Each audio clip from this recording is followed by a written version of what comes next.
வணக்கம். பிரபல அரசியல் விமர்சகர் சவுக்கு சங்கர் கட்சி தொடங்க போவதா அறிவிச்சிருக்காரு. அவர் கட்சி தொடங்கினாலும் கசாப்பு கடை தொடங்கினாலும் நமக்கு எந்த பிரச்சனையும் இல்லை. அது அவரோட விருப்பம், உரிமை. ஆனால் இந்த சவுக்கு சங்கர் என்பவர் அரசியல் விமர்சகராக தொடங்கி எப்படி அரசியல் வியாபாரியாக மாறி போனாருங்கிறத பேசணும்னு நினைக்கிறேன். அவர் ஒரு ஏறக்குறைய 15 ஆண்டு இருக்குன்னு நினைக்கிறேன். 15 ஆண்டாக சவுக்கு தளத்தில் இணையதளத்தில் எழுதி கொண்டிருக்காரு. அதுக்கு முன்பாக அரசு ஊழியராக இருந்து அங்கே ஆவணத்தை எடுத்து முறைகேடாக வெளியிட்டதன் விளைவாக இடைநீக்கம் செய்யப்பட்டார். இதெல்லாம் எல்லாருக்கும் தெரியும். ஆனால் அந்த சவுக்கு சங்கர்கிறவர் எப்போ அதிகப்படியான புகழ் பெற்றார், எல்லாருக்கும் தெரிஞ்ச ஒரு முகமாக எப்போ மாறி போனாருன்னு நீங்கள் கவனிச்சிங்கன்னா சரியாக இந்த 3 ஆண்டு காலத்தில் தான். அதாவது அதிமுகவோட ஆட்சி காலத்தை கூட கிடையாது, இந்த திமுகவோட ஆட்சி காலத்தில் தான். ஏன் திமுகவோட ஆட்சி காலத்தில் அவ்வளோ பெரிய புகழ் வெளிச்சமும் பிரபலத்தன்மையும் அவருக்கான கவன ஈர்ப்பும் முக்கியத்துவமும் அங்கீகாரமும் கிடைக்கப்பட்டுச்சுன்னா அதான் சூட்சமம். அதிமுகவோட ஆட்சி காலத்தில் 2016லேருந்து 2021 வரையிலான ஆட்சி காலத்தில் 2017 நினைக்கிறேன் ஒரு 4 ஆண்டு காலம் எடப்பாடி பழனிசாமி ஆண்டார். இந்த 4 ஆண்டு காலத்தில் பாஜக தமிழ்நாட்டில் அத்துமீறி நுழைஞ்சதாக இருக்கட்டும், பாஜக முறைகேடாக சில விஷயங்களை பண்ணதாக இருக்கட்டும், இல்லை தூத்துக்குடி படுகொலையாக இருக்கட்டும், நீட் தேர்வால் தங்கச்சி அனிதா போன்றவங்க இறந்து போனதாக இருக்கட்டும், பொள்ளாச்சி பாலியல் கொடுமையாக இருக்கட்டும், இல்லை கதிராமங்கலம் நெடுவாசலில் போராடிய மக்கள் மீது அடக்குமுறை ஏவப்பட்டதாக இருக்கட்டும், மாநில உரிமைகள் மத்திய அரசின் காலில் அடமானம் வைக்கப்பட்டதாக இருக்கட்டும், இப்படி எடப்பாடி பழனிசாமியோட 4 ஆண்டுகள் ஆட்சி காலங்கிறது ஒரு கொடுங்கோன்மை ஆட்சியாக தான் இருந்துச்சு. யாருக்கும் எந்தவித மாற்று கருத்தும் இல்லை. அன்னைக்கு காலகட்டங்களில் மதுபான கடையை மூடக்கூறி போராடிய போது போராட்டங்களை அன்னைக்கு அரசு ஒடுக்கியது. இப்படி எல்லாமே நடந்துச்சு. ஆனால் அன்னைக்கு அரசதிகாரத்தோட அந்த கோர முகத்தை தோலுரிச்சு பேசுறதுக்கு ஏகப்பட்ட ஆள் இருந்தாங்க. ஏகப்பட்ட பேர் அதிமுக ஆட்சியை சாடினாங்க, விமர்சித்தாங்க, கேள்வி எழுப்பினாங்க, கிழிச்சு தொங்க விட்டாங்க. அதை எல்லாருமே எல்லா செயல்பாடுகளும் விமர்சனத்துக்கு உள்ளாக்கினாங்க. எடப்பாடி முகத்திரையை அப்படி கிழிச்சாங்க. ஆனால் அந்த எடப்பாடி பழனிசாமி ஆட்சி காலத்தில் அரசோட முகத்திரை கிழித்து அரசோட அவலங்களை, கொடுங்கொன்மையை, கோர அந்த பக்கங்களை எல்லாத்தையும் எடுத்துரைச்சவங்க திமுக ஆட்சிக்கு வந்த பிறகு கப்சிப்னு ஆகிட்டாங்க. உதாரணத்துக்கு சொல்லணும்னா செந்தில்வேல் அப்படின்னு ஒருத்தர். அந்த செந்தில்வேல் அதிமுகவோட ஆட்சி காலத்தில் எவ்வளவு பேசினாலும் தெரியும். இத்தனைக்கும் அன்னைக்கு ஒரு ஊடகத்தில் பணிபுரிஞ்சார். ஆனாலும் அன்னைக்கு பேசினார். ஆனால் திமுக ஆட்சிக்கு வந்த பிறகு இந்த 3 ஆண்டு காலத்தில் திமுகவோட அதிகாரப்பூர்வ செய்தி தொடர்பாளர்களை விஞ்சுகிற அளவுக்கு திமுகவுக்காக அவ்வளவு ஜால்ரா போடுறாரு, அவ்வளவு சப்பகட்டு கட்டுறாரு. ஒரு கட்டத்தில் திமுக காரராகவே மாறி இந்த 2024 நாடாளுமன்ற தேர்தலில் திமுகவுக்காக பரப்புரை வரைக்கும் செய்ய தொடங்கிட்டார். இப்படி இவர் மட்டும் இல்லை, பல ஊடகவியலாளர்கள் எல்லாமே திமுகவோட ஊதுகுழலாக மாறிட்டாங்க. திமுக விமர்சிக்கிறப்ப மட்டும் மிதவாத போக்கோடு விமர்சிப்பது, திமுக எங்கேயும் அடி வாங்கிடக்கூடாதுங்கிறதுல தெளிவாக இருக்கிறது. திமுக ஸ்கோர் பண்ணுற மாதிரி திமுக அந்த இடத்துல அவங்கள பெருசாக கட்டுறது போல ஒரு கருத்துவாக செய்யறதுன்னு முழுக்க தமிழ்நாட்டு ஊடகங்களும் பெரும்பான்மை ஊடகவியலாளர்களும் திமுகவுக்கு ஆதரவாக இயங்குறாங்க, இயங்கி கொண்டிருக்காங்கிறதுல மாற்றுக்கிறது இல்லை. அப்படி 3 ஆண்டு கால ஆட்சி காலத்தில் இந்த ஆட்சிங்கிறத விட விளம்பர காட்சி அப்படின்னு சொல்லலாம். இந்த ஆட்சி நடக்கக்கூடிய அவலங்களை, முறைகேடுகளை, நிர்வாக சீர்கேடுகளை, வழக்கொள்ளைய இதை பேசாமல் இந்த ஆட்சியை மூடி மறைச்சி காப்பாற்றி கொண்டிருக்காங்க ஊடகங்கள். இந்த 3 ஆண்டுகள் ஆட்சியில் இவங்க எல்லாம் திமுகவை பேச தயங்கிய போது, திமுகவை ஒத்து ஊதிய போது, திமுகவை ஜால்ரா போட்ட போது, அப்போ பேசிய ஒரு சிலரில் 20 அதிகப்படியாக பேசியது சவுக்கு சங்கர். அவர் 3 ஆண்டு காலமாக கடுமையாக திமுக விமர்சித்ததால் யாருமே பேசலை. திமுகவை ஒருத்தர் மட்டும் பேசுறாரு அப்படின்னு சொல்லிட்டு ஒட்டுமொத்த கவனமும் சவுக்கு சங்கரை நோக்கி வருது. அப்போ எல்லாரும் சவுக்கு சங்கரை கவனிக்க தொடங்குறாங்க. அவர் தான்ப்பா திமுகவோட இந்த கொடுமைகள்லாம் பேசுகிறாரு, யாருமே பேச மாட்டேங்கிறாங்கன்னு அரசியல் திறனாய்வாளர்களில், ஊடகவியலாளர்களில் அவர் தான் பேசுறாருன்னு அவர் பக்கம் எல்லா கவனமும் போகுது. அதில் ஈர்ப்பு விடுது. அதுக்கும் பிறகு அவர் திமுகவோட ஆட்சி காலத்தில் ஒரு வழக்கு ஒன்றில் நீதிமன்ற அவமதிப்பு வழக்கு, அதை சிறைக்கு போகிறாரு. சிறைக்கு போன பிறகு கூடுதலாக திமுக தரப்புலேருந்து ஒரு வழக்கை வைக்கிறாங்க. சிறைக்குள்ளே கடும் அடக்குமுறையும் கடும் நெருக்கடியும் அவருக்கு தர்றாங்க. வெளில வந்த பிறகு, சவுக்கு சங்கர் வெளில வந்த பிறகு திமுகவை வந்து காலி பண்ணணும் அப்படின்னு திமுகவோட ஆட்சிக்காரத்தான் சிறைக்கு போனோம், சிறைக்குள்ள கடும் நெருக்கடியை கொடுத்துட்டோங்கிறதுனால அது வரைக்கும் கொஞ்சம் கொள்கை, கொஞ்சம் கோட்பாடு, கொஞ்சம் இடதுசாரி தன்மை என்று பேசி வந்த சவுக்கு சங்கர் அவர்கள் அதற்கு பிறகாக முழுக்க முழுக்க தனிநபர் விருப்பத்துக்கு, தனிநபர் ஆதாயத்துக்கு செயல்பட ஆரம்பித்தார். அப்போ திமுகவை ஒழிக்கிறதுக்கு யாரோடு வேணாலும் சேரலாம், அண்ணாமலை கூட ஆதரிக்கலாம், எடப்பாடி வேணால் ஆதரிக்கலாங்கிற நிலைப்பாட்டுக்கு போகிறாரு. ஒரு கட்டத்தில் ஈரோடு கிழக்கு இடைத்தேர்தலின் போது திமுகவுக்கு எதிராக அதிமுக ஆதரவு நிலைப்பாட்டை எடுக்கிறார். ஈரோடு கிழக்கு இடைத்தேர்தலின் போது என்ன வியூகங்கள் செஞ்சால் வாக்களை பெறலாம்னு அதிமுகவுக்கு மறைமுக ஆலோசகராக போய் அதிமுகவோட கூட்டத்தை போய் கலந்துக்கிறாரு. அதிமுக போட்ட மாநாட்டில் கூட கலந்துக்கிறாரு. அப்படி வந்து கொஞ்சம் கொஞ்சமாக அதிமுக பக்கம் சாஞ்சவர் ஒரு கட்டத்தில் இன்னைக்கு அதிமுகவோட அதிகாரப்பூர்வ செய்தி தொடர்பாளர் போல அவர் ஒரு பக்கம் மாறிட்டார். இதில் உச்சபட்சமாக 2024 பார்லிமெண்ட் தேர்தலில் அதிமுகவுக்கு ஆதரவாக செயல்பட்டார். அவர் வந்து வேலுமணியோட ஊழலை, தங்கமணியோட ஊழலை தோலுரிச்சு பேசினப்ப, உடச்சி பேசினப்ப எல்லாரும் ஆதரிச்சாங்க, எல்லாரும் கொண்டாடினாங்க. பரவாயில்ல, ஒருத்தராவது பேசுவார் அப்படின்னு கொண்டாடினாங்க. அதே போல் வந்து அன்றைக்கி எடப்பாடி பழனிசாமி அவர் ஆட்சி காலத்தில் நிகழ்த்திய கொடூரங்களை பேசினப்ப, ஏன் கொடநாடு கொலை வழக்கை வந்து அவர் எல்லாத்தையும் விவரித்து பேசினப்ப எல்லாரும் கொண்டாடினாங்க. ஆனால் இன்றைக்கி அதே சவுக்கு சங்கர் கொடநாடு கொலை வழக்கில் எடப்பாடி பழனிசாமிக்கு தொடர்பே இல்லை, கொடநாடு கொலை வழக்கு வந்து முடிஞ்சு போன விஷயம் என்பது போல பேசுகிறார். ஏன்னா இவர் அதிமுக பக்கம் சாஞ்சிட்டார். இவர் அதிமுக பக்கம் சாஞ்சிட்டதால அதிமுகவை புனிதப்படுத்த எடப்பாடி பழனிசாமியை ஒரு மாபெரும் தலைவராக கட்டமைக்க ஒரு அபத்தமான ஒரு கருத்துருவாக்கத்தை செய்ய முற்படுறார். இதை எப்படி ஏற்க முடியும்? அதாவதுங்க, ஒரு கோட்பாடு இருக்க, ஒருத்தருக்கு ஒரு கொள்கை இருக்குது, ஒரு தத்துவம் இருக்குது. அவர் இருக்கிறப்ப அவர் புதுசாக புத்தகங்களை வாசிக்கிறாரு, இல்லை நிறைய செய்திகளை கேட்குறாரு. கேட்ட பிறகு அவர் சிந்தனையில் ஒரு மாற்றம் ஏற்படுது.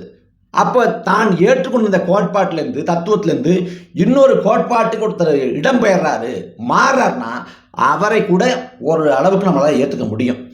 சரி, சிந்தனை மாற்றம் ஆயிடுச்சு, மாறி போயிட்டாரு அப்படின்னு குறைந்தபட்சமான மதிப்பை அவருக்கு தரலாம். ஆனால் காசு கொடுக்குறாங்க, அதிமுக ஆதரவாக இயங்குனா, அதிமுக ஆதரவாக கருத்துருவாக செஞ்சால், அதிமுக ஆதரவாக ஆலோசனை வழங்கினா காசு கொடுக்குறாங்கன்னு சொல்லிட்டு ஒரு பக்கம் தாவக்கூடிய இந்த ஆட்களை, இந்த பச்சோந்திகளை எப்படி நம்மளால் புரிஞ்சுக்க முடியும்? எடப்பாடி பழனிசாமி வந்து கூட்டணி கட்சிகளுக்கு வந்து சீட்டு கொடுத்தாரு, அப்புறம் மறைமுகமாக நோட்டு கொடுத்தாரு அப்படின்னு சொல்கிறாங்க. இன்னைக்கு திமுகவோ அதிமுகவோ பாஜகவோ கூட்டணி கட்சிகளுக்கு காசு கொடுக்குது, கோடிக்கணக்காக காசு கொடுக்குது.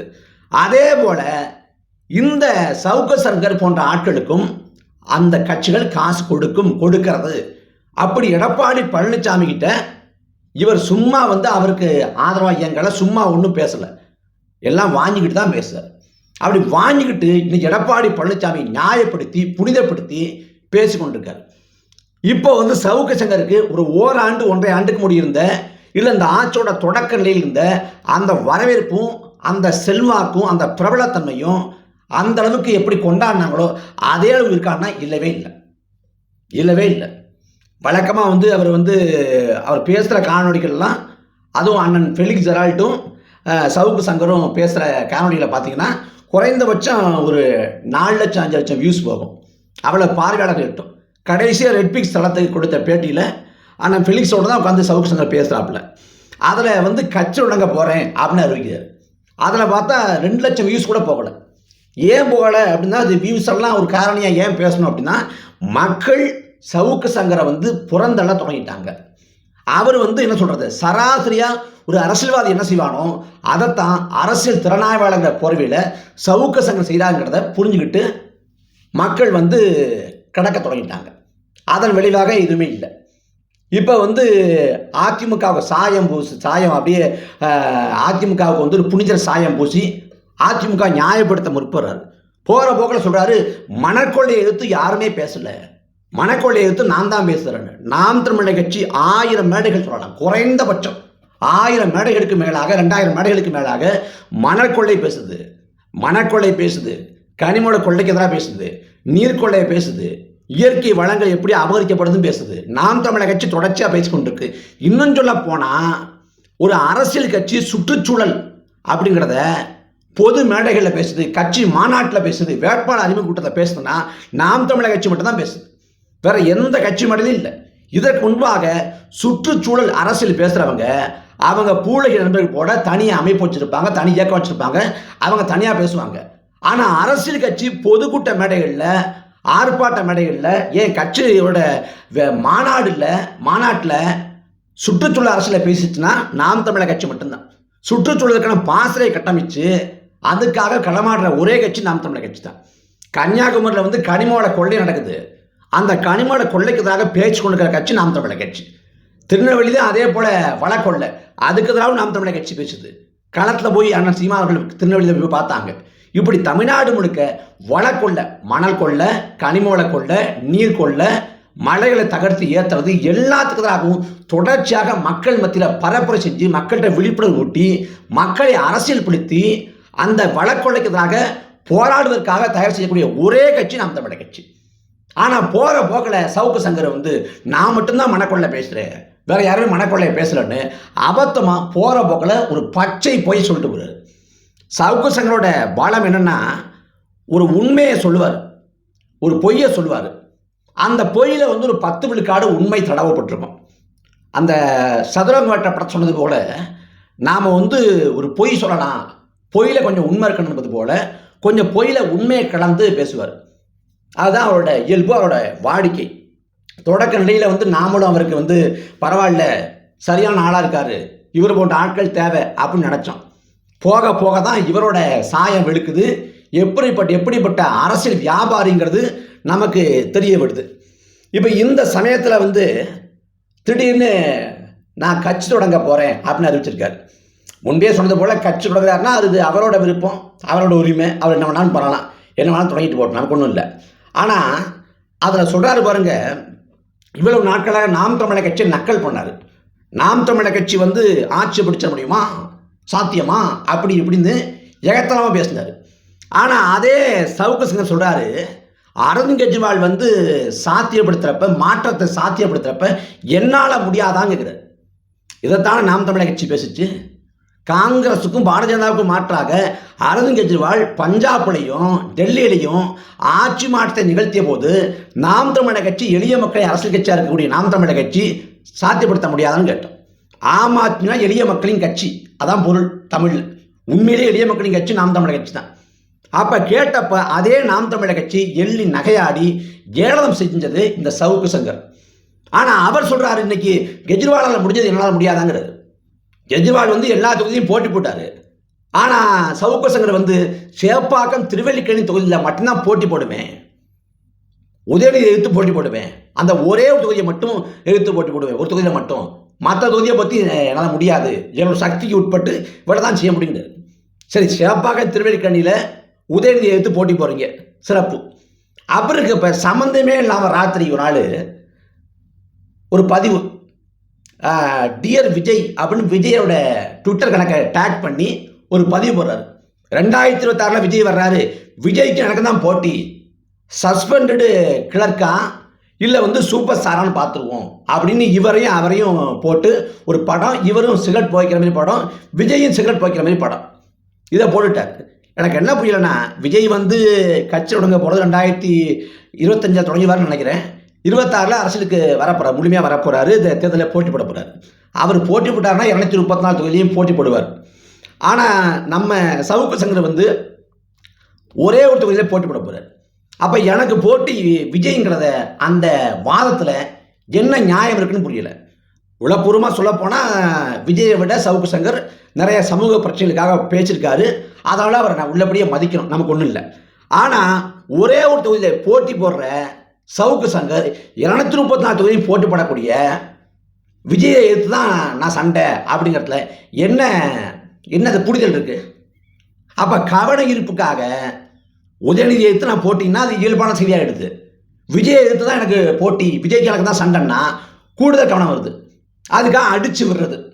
அதை சொல்கிறாரு, எந்த இசங்களுக்குள்ளேயும் நான் மாட்ட விரும்பலை, நான் எந்த கொள்கை கோட்பாடு சொல்லிலாம் மாட்ட விரும்பலை, நான் மக்களின் நடந்து பொதுவாக பேசிட்டு போக பாருங்கிட்டு கோட்பாடுன்னு ஒன்று வச்சுக்கிட்டு அவர் வஞ்சனம் பண்ணுறாரு. ஒன்றும் இல்லை, அதெல்லாம் சொல்ல முடியாது. அதாவது தனக்கு சாதகமாக நடந்தால் நாளைக்கு அண்ணாமலையும் ஆதரிப்பார், இன்னைக்கு எடப்பாடி ஆதரிச்சு கொண்டிருக்காரு.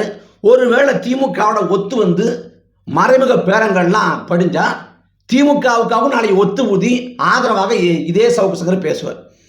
அவர் பேட்டில் என்ன சிறப்பு அப்படின்னா, கெடுபடியாக கேட்குற நெறியாளர்கள்ட்ட வந்து அவர் உட்காரதே கிடையாது.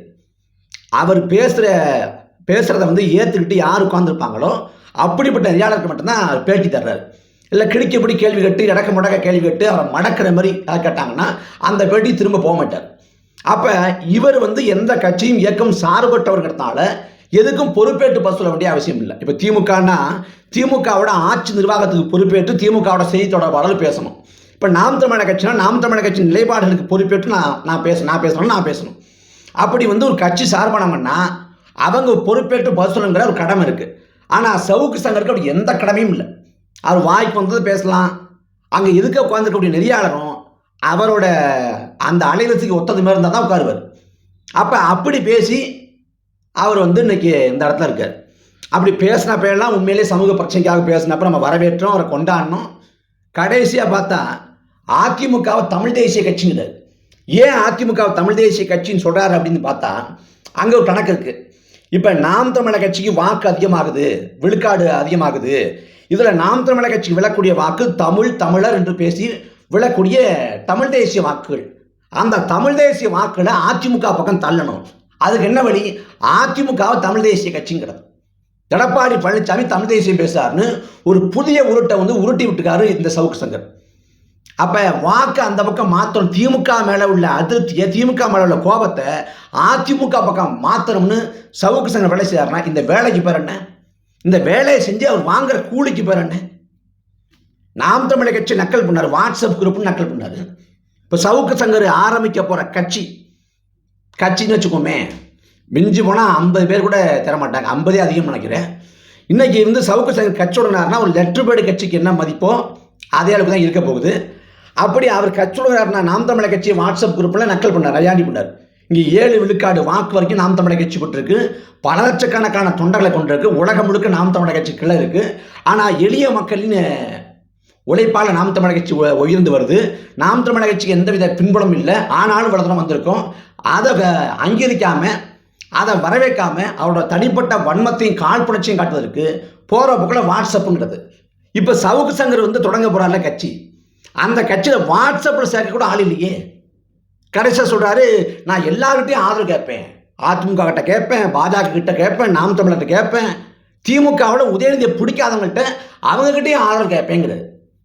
இது என்ன கதையாக இருக்குது, என்ன கூத்தாக இருக்குது?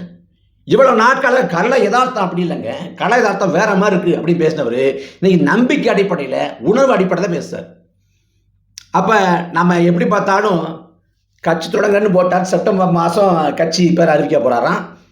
அது என்ன பரவாயில்னா இது போட்டோம், கட்சி தொடங்கட்டும், அறிவிச்சு வரட்டும். 2026 வந்து சவுக்கு வந்தார்னா விசால் வேற வர்றங்கிறாரு. சவுக்கும் வரட்டும். 2026 வந்து நிறையா நகைச்சுவைக்கு பஞ்சம் இருக்காதுன்னு நம்ம நம்பலாம்.